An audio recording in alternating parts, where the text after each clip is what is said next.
It's a wrong criticism because we have not banned Awami League. Simply activities has been suspended. Party is still there. They remain valid as a party. Anytime it could be open. Awami লীগকে কি আসলেই নিষিদ্ধ করা হয়েছে নাকি শুধু তাদের রাজনৈতিক কার্যক্রম স্থগিত করা হয়েছে? নির্বাচনে আওয়ামী লীগের অংশগ্রহণের সুযোগ আদৌ আছে কি?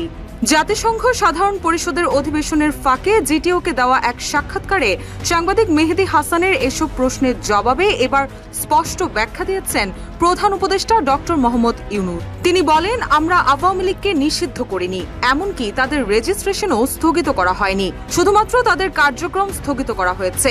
আর কার্যক্রম স্থগিত হওয়ায় তারা কোনো রাজনৈতিক কর্মকাণ্ড করতে পারবে না।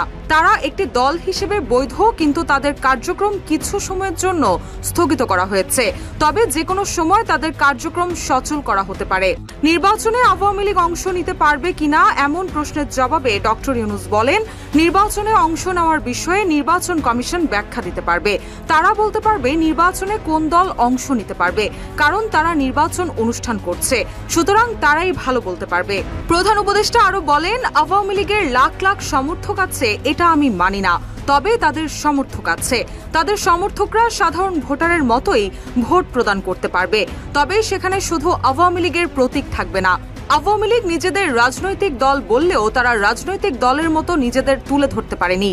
তারা মানুষ হত্যা করেছে, এমনকি তারা যা করেছে তার কোনো দায় পর্যন্ত তারা নেয়নি।